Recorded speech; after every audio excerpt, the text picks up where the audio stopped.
Hello મિત્રો, આજના વિડીયોમાં દરેકનું સ્વાગત છે. આજે મંગળવારે વિડીયો બનાવી રહ્યો છું. બજાર પોઝિટિવ છે. છેલ્લા 2 દિવસથી સોમવારે પણ ખૂબ સારું એવું અપ થઈ અને બંધ રહ્યું હતું અને આજે પણ બજાર પોઝિટિવ છે. નિફ્ટી લગભગ 22,800ની ઉપર ટ્રેન્ડ કરે છે. હવે અહીંયાથી શું એવા ઘણા બધા પ્રશ્ન આપણને થાય.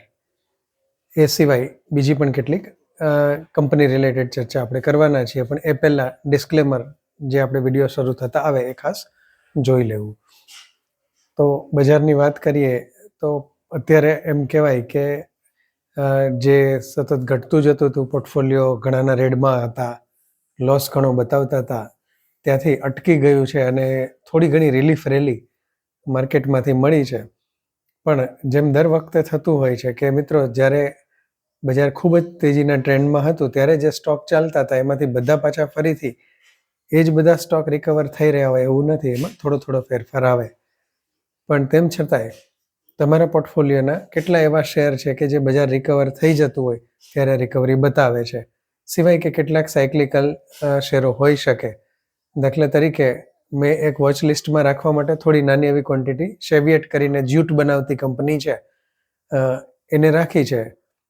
તો એ આખા વર્ષમાં એની જે મુવમેન્ટ આવતી હોય ને, ક્યારેક 1 કે 2 જ વખત આવે, પણ એ મુવમેન્ટ જે છે આખા વર્ષની કમી ક્યારેક પૂરી કરી દેતી હોય છે. અથવા એમાં જ્યારે કંપની તરફથી કોઈ જાહેરાત થતી હોય ત્યારે જ એમાં ફેરફાર આવતો હોય છે. તો એવા શેરો જે છે એ કંઈ બજારમાં બહુ ઘટે ત્યારે ઘટતા નથી ને વધે ત્યારે વધતા નથી. પણ એના વિરુદ્ધ આપણે બીજી કંપનીની વાત કરીએ, સીજી પાવર.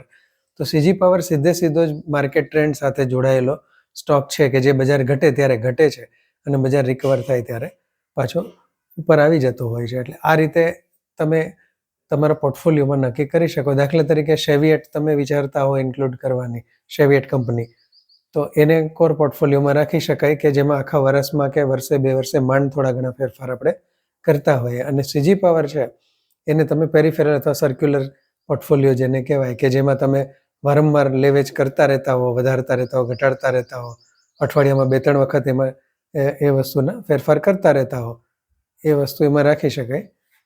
કોઈ રેકમેન્ડેશન નથી, પણ આ એક ખાલી આપણે એજ્યુકેશનલ પર્પઝ માટે આ વસ્તુનો આપણે સ્ટડી કરીએ છીએ. હવે આજે જે એક સ્પેસની વાત કરવાની છે એ છે ટાયર સ્પેસ.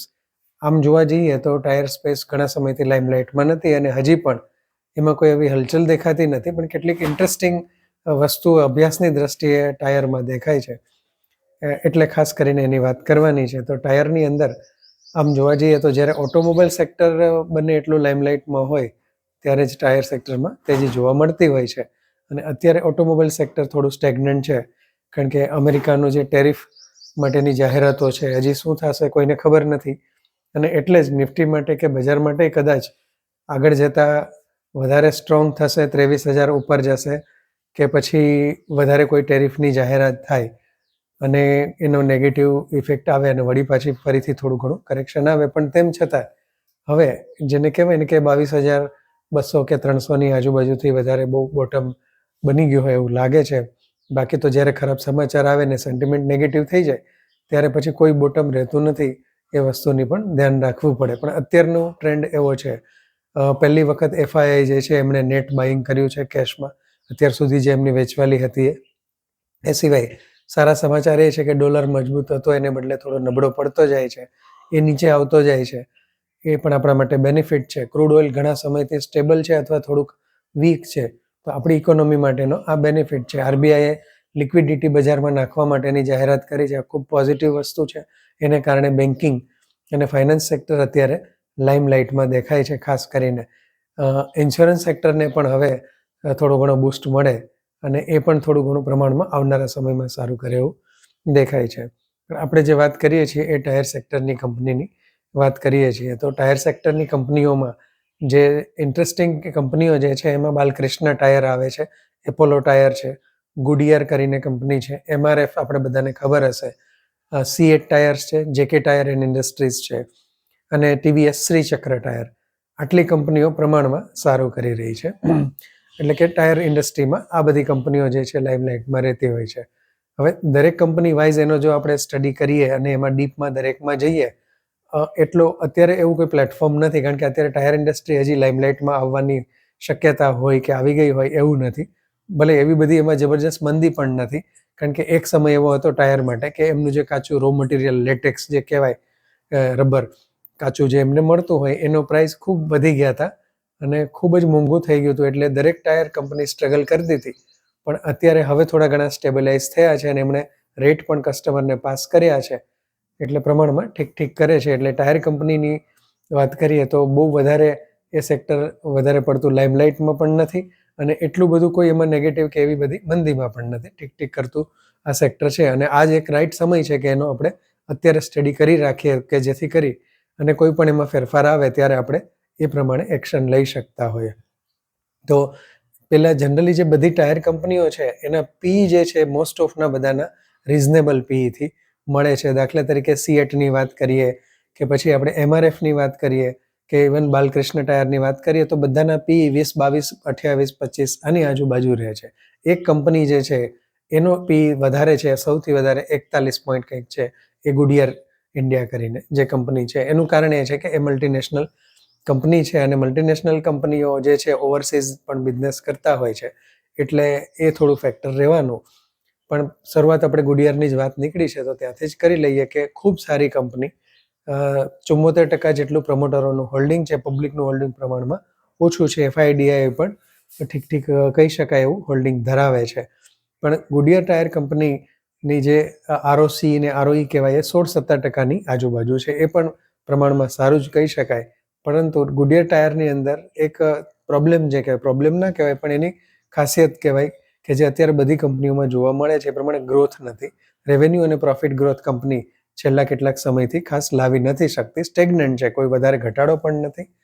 તો ગુડિયર કંપની માટેનું આ છે. બાકી ઇક્વિટીના પ્રમાણમાં રિઝર્વ પણ ઇક્વલ કહી શકાય એવું છે. ફાઇનાન્શિયલ સારું, ટ્રેક રેકોર્ડ સારો અને ખૂબ સારી કંપની. એક સમયે ગુડિયર ટાયર હું પણ હોલ્ડ કરતો હતો 700-800ની આજુબાજુમાં, પણ તમારી ધીરજની ખૂબ કસોટી કરે, માંડ કરીને 1100-1200 સુધી પહોંચ્યો અને પછી એમાંથી નીકળી ગયા, કારણ કે બહુ લાંબો સમય લઈ લે. આજે આપણે કંપનીમાં ભલે લાંબા સમય માટે જ રોકાણ કરતા હોઈએ છીએ, પણ 2 વર્ષ પછી કે 3 વર્ષ પછી જો એ તમને એટલું ઇફેક્ટિવ રિટર્ન ન આપતું હોય તો તમે ઘણી વખત રીથિંકિંગ કરતા હોય છો.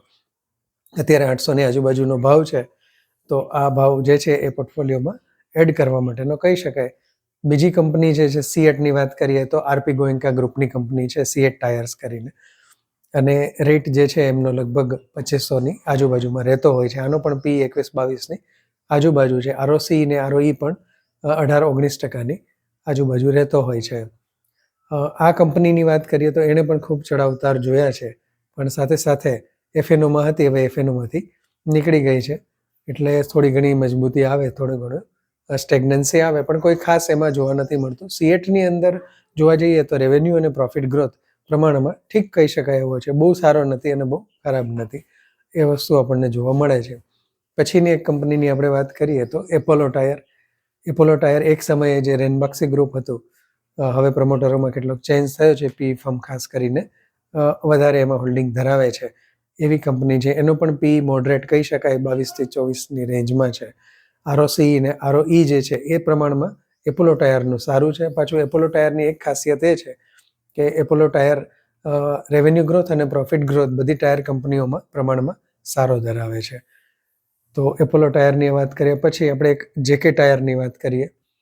જેકે ટાયરમાં પણ આરઓસી ને આરઓઈ ઊંચું આવે છે, 19%ની ઉપર આરઓસી જોવા મળે છે અને પી જે છે સૌથી ઓછામાં ઓછો 11-12થી માંડીને 13ની આજુબાજુમાં રહેતો હોય છે.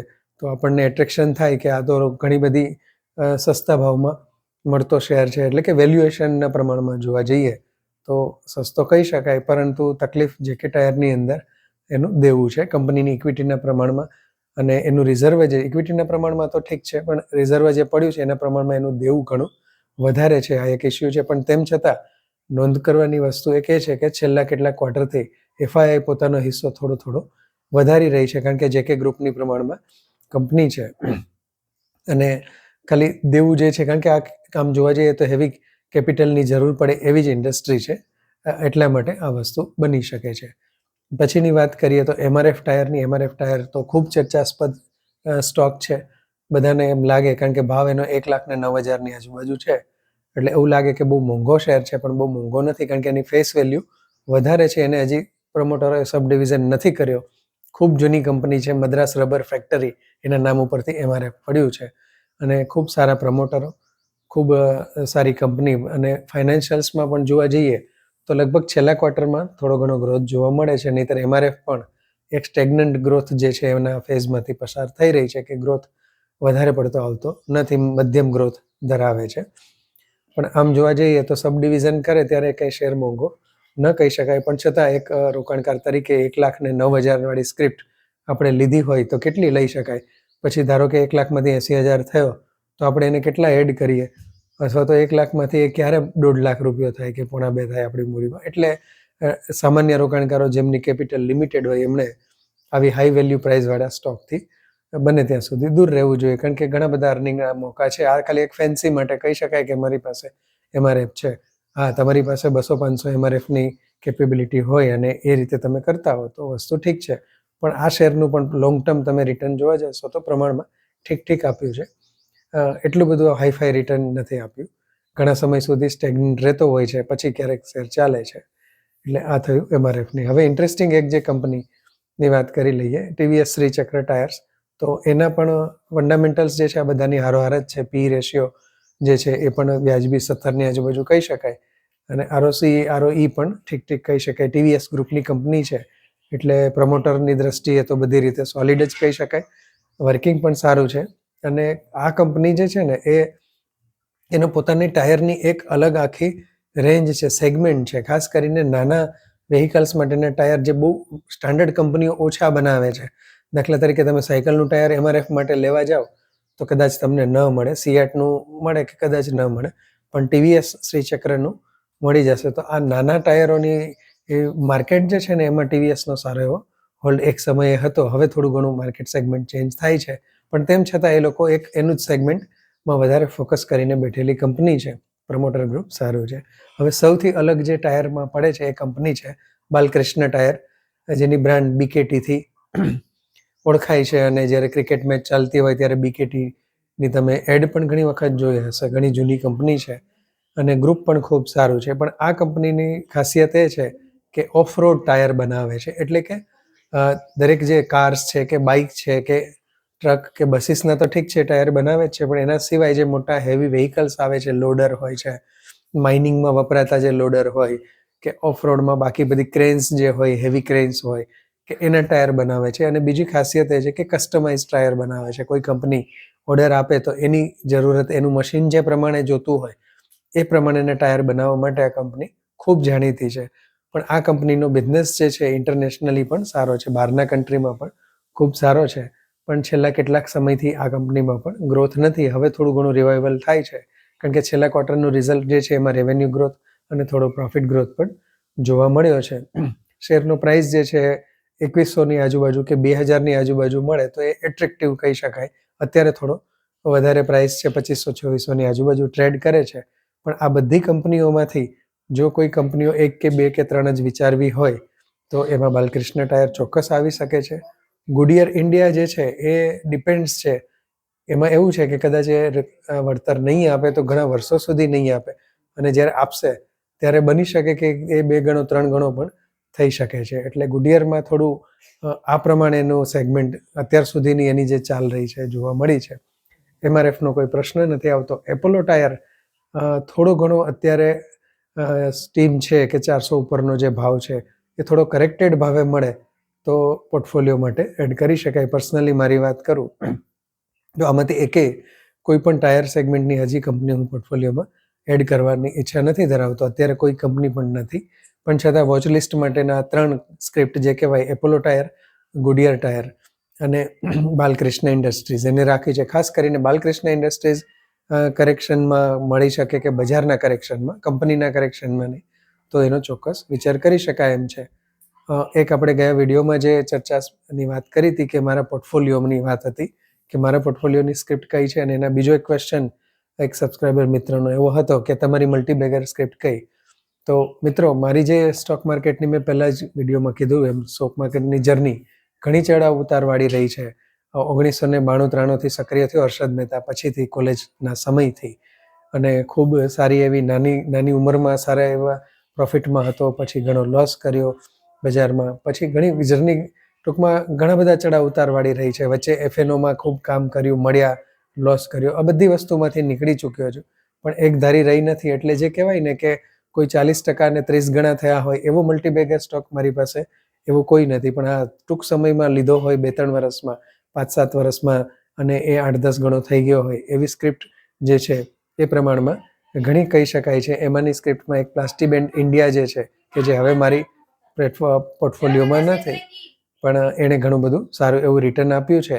એ સિવાયની 2-3 સ્ક્રિપ્ટ એવી છે કે જેણે મને મલ્ટીફોલ્ડ રિટર્ન આપ્યું છે, પણ અત્યારે નથી. એમાં એક ISGEC ઇસજેક જેને કહેવાય છે, ISGEC, એ 200થી ઓછા ભાવમાં લઈ અને લગભગ 1100થી ઉપરના ભાવે મેં વેચેલો છે, અને એ પણ બહુ ટૂંકા ગાળાની અંદર. એ સિવાય ડી નોરા જે છે એણે ખૂબ સારું રિટર્ન આપ્યું છે. ખૂબ ઓછા ભાવથી પરચેસ હતી અને એમાં પણ ટૂંકમાં 5-7 ગણું, 8-10 ગણું રિટર્ન આપ્યું હોય એવી સ્ક્રિપ્ટ ઘણી બધી છે. પણ કોઈ 20-30 ગણું આપ્યું હોય, દાખલા તરીકે ઘણા લોકો વાત કરતા હોય કે વિપ્રો તમે લીધા હોય તો આ સમયે આટલું થઈ જાય.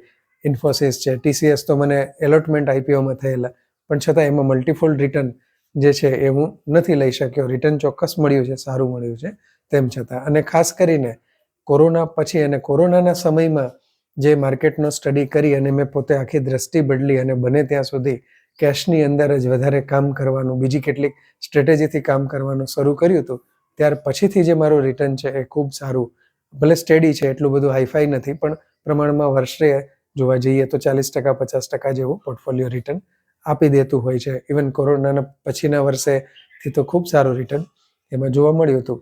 અને જે કોઈ સ્ક્રિપ્ટની ફરીથી કહી દો, અત્યારે વાત કરી, એમાં કોઈ લેવા વેચવાની કે એવી કોઈ ભલામણ નથી, પણ એક આપણે સ્ટોક માર્કેટમાં જેમ બેસીને આપણે બધા વાતો કરતા હોય, કારણ કે પહેલાં તો ઓફિસીસ હતી શેર બજારની, ત્યાં આપણે જતા, ફિઝિકલ શેર સર્ટિફિકેટ આવતા, બેસીને વાતો કરતા, અને વાતો કરવાની પણ એટલી જ મજા આવતી જેટલી આપણને શેર લઈ અને એને પ્રોફિટ કરવાની મજા આવે.